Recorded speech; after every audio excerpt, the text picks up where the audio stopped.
नमस्कार दोस्तों, आप सभी लोगों का एक बार फिर से स्वागत है कहानी के इस ताज़ा तरीन एपिसोड में। मैं अभिषेक शुक्ला आप सभी को प्रणाम करता हूं और कहानी को आगे बढ़ाते हैं। कहते हैं कि जो क्राइम है, क्राइम करने की कोई उम्र नहीं होती है। साथ ही क्राइम करने का जो उद्देश्य है, क्राइम के पीछे का जो कारण है, वो जरूरी नहीं है कि बहुत बड़ा हो। एक छोटे से छोटे कारण की वजह से भी, एक छोटी सी छोटी बात की वजह से भी बड़े से बड़ा क्राइम हो जाता है, बहुत बड़े से बड़ा जुर्म हो जाता है। आज की जो कहानी है बस इसी पर आधारित है।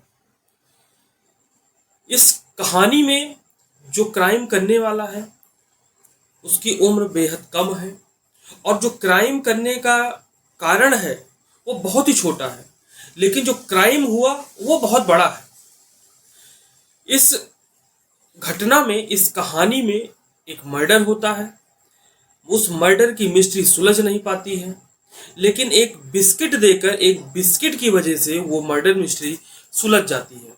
आज इसी पर चर्चा करेंगे, इसी कहानी को आपको बताएंगे कि किस वजह से एक नाबालिग यानी कि 5 साल के बच्चे का कत्ल हुआ, कत्ल करने वाले ने क्यों उसका कत्ल किया, साथ ही वो मिस्ट्री एक बिस्किट की वजह से सुलझी कैसे।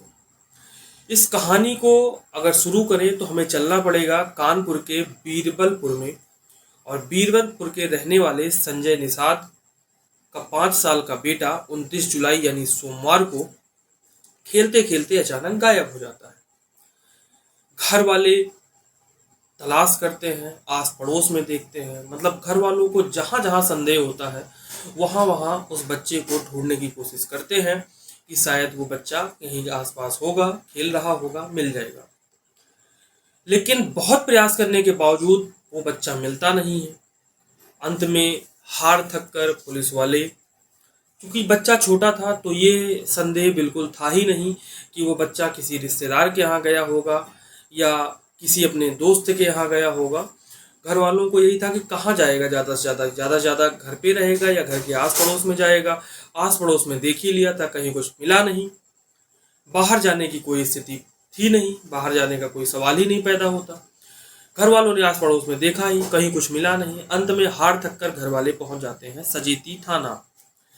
सजेती थाना में वो जाते हैं, वहां ये सारी बात बताते हैं कि ऐसे ऐसे था, बच्चा जो है हमारा खेलते खेलते गायब हो गया, और वो गुमशुदगी की रिपोर्ट दर्ज करवाते हैं।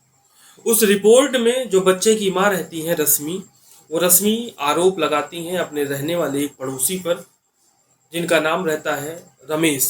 रमेश पर आरोप लगाती हैं कि हमारा जो बच्चा गायब हुआ है उसमें कहीं ना कहीं रमेश और रमेश के परिवार वालों का हाथ है, इसकी जांच की जाए।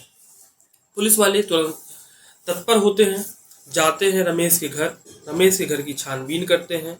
छानबीन करने के बाद में वो लौट आते हैं, उनको कुछ नहीं मिलता, खाली हाथ उनको वापस आना पड़ता है। इसके बाद 2 दिन निकल जाते हैं। 2 दिन के बाद आ जाती है तारीख 31 जुलाई की। 31 जुलाई को रश्मि की माँ, मतलब सॉरी माफ करिएगा, साहिल की माँ रश्मि को कुछ बदबू जो है वो ऐसा लगता है जैसे कहीं से बदबू आ रही है। वो महसूस करती है। महसूस करने के बाद उसको लगता है कि कहीं ना कहीं ये डेड बॉडी की ये स्मेल है। मन उसका बेचैन हो ही उठता है। एक माँ जिसका बच्चा खोया हुआ हो वो कितनी परेशान मतलब होगी, इस बात का अंदाजा आप स्वयं ही लगा सकते हैं। तो उसको लगा कि कहीं ना कहीं उसके मन में आया, अंदेशा हुआ कि लग रहा है कि जैसे बच्चे के साथ में कुछ मिसहैपनिंग जरूर हुई है। और इस बात की पुष्टि वो आने वाली स्मेल यानी कि बदबू जो है वो कर ही रही थी। माँ बेहद परेशान हुई, छटपटा के वो एक बार फिर थाने पहुंचती है। थाने पहुंचने के बाद पुलिस वालों को बताती है कि पड़ोस के ही घर से एक बहुत ही बुरी स्मेल आ रही है, चलकर आप इसको देखिए। पुलिस वाले अब दोबारा पहुंचते हैं। दोबारा पहुंचने के बाद में अब वो पड़ोस के ही घर यानी कि रमेश के घर में जाते हैं, जहाँ से बदबू आ रही होती है। इधर उधर जब तलाश करते हैं तो उनको, पुलिस वालों को कुछ समझ में नहीं आता कि ये बदबू कहाँ से आ रही है। लेकिन इसी बीच किसी जहीन दिमाग वाले पुलिस ऑफिसर को ये महसूस होता है कि जहाँ पे जानवर बांधे गए हैं, पशु बांधे गए हैं, पशुओं के बाड़े के पास एक जगह की मिट्टी जो है वो थोड़ी सी खुदी हुई है। ऐसा लग रहा है कि जैसे ये हाल फिलहाल में ये मिट्टी खोदी गई है और खोदने के बाद में ये मिट्टी पाटी गई है। मतलब कि मिट्टी जो है वो अलग ही जाहिर पड़ रही थी कि ये अलग ही है। बस पुलिस वाले जो है वो साथ में फोरेंसिक टीम के साथ पहुंचे ही थे। वो उस गड्ढे को जो है खुदवाते हैं।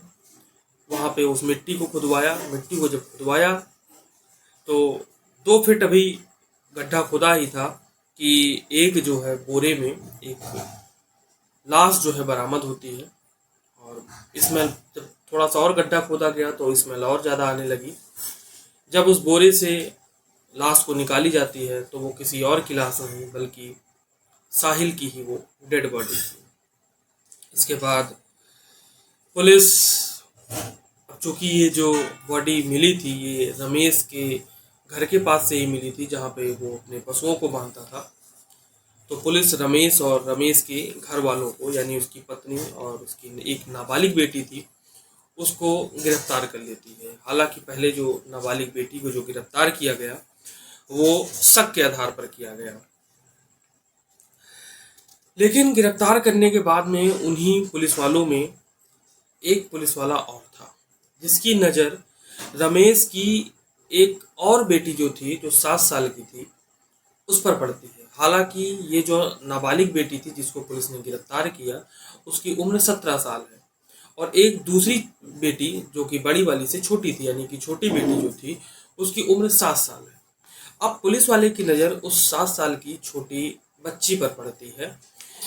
पुलिस वाला को ऐसा लगता है कि जैसे वो बच्ची कुछ जानती है और वो बताना चाहती है। इस वजह से पुलिस वाले अब उस छोटी सी बच्ची से पूछताछ करने लगते हैं।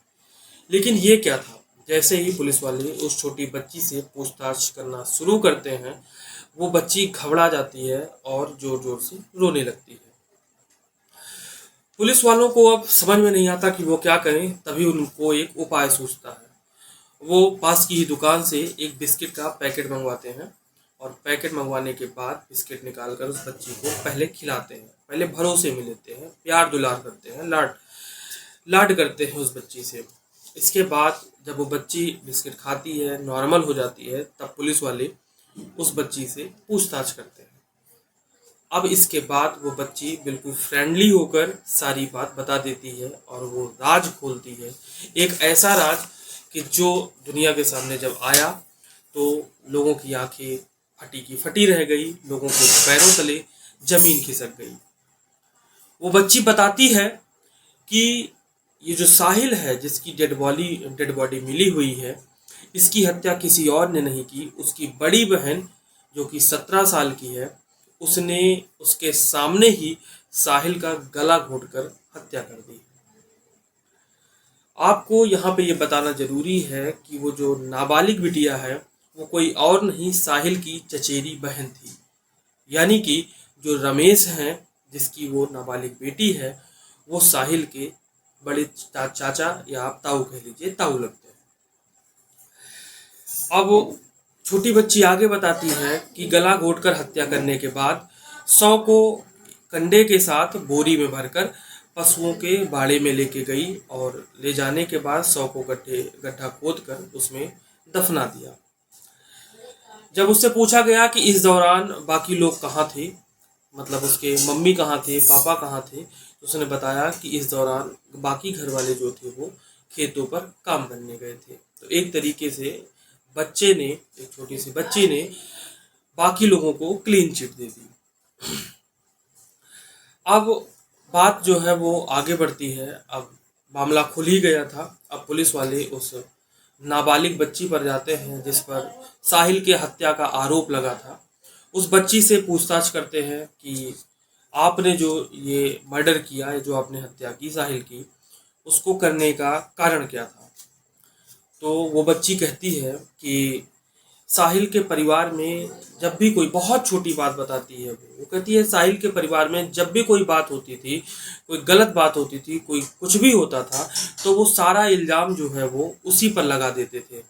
और जिस दिन ये घटना हुई उस दिन क्या हुआ था इसके बारे में वो बताती है कि उस दिन साहिल उसके घर पर आया था झूला झूलने, और वो उस समय उपले बना रही थी। उपले बनाते बनाते ही वो साहिल को भगाती है और कहती है कि वो अपने घर जाए, हमारे यहाँ ना आए।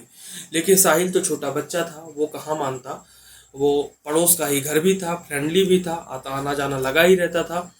तो वो सीधे भागकर छत पर चला जाता है। छत पर जाने के बाद वो थोड़ी देर तक जब लौट के नहीं आता, तो जो नाबालिग बच्ची है वो कहती है कि जब नहीं आया तो उसको थोड़ी सी घबराहट महसूस हुई।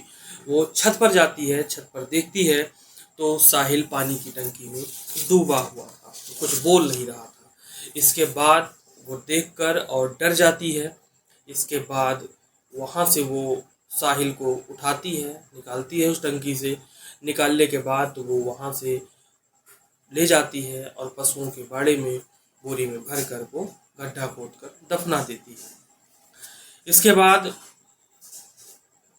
बच्ची को अरेस्ट करने के बाद में जुवेनाइल कोर्ट में अपना भेजा जाता है। आगे पुलिस वाले जो भी है रेमेडी को करते हैं। इसी बीच जो साहिल के पिताजी हैं संजय निषाद जी बताते हैं इस घटना को। जब ये ओपन हो गई उसके बाद में कहते हैं कि 16 जून को एक घटना हुई थी। 16 जून को संजय निषाद जो कि साहिल के पिताजी हैं, उनके यहाँ उनकी पत्नी के कुछ जो मतलब गहने और कुछ पैसे वो गायब हो गए थे, खो गए थे।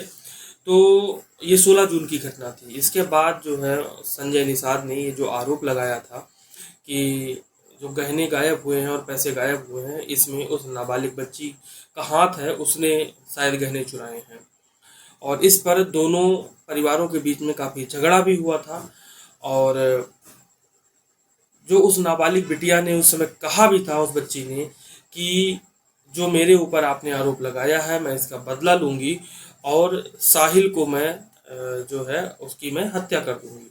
ये बात संजय निषाद जी बाद में बताते हैं, पहले भी शक जाहिर कर ही चुके थे।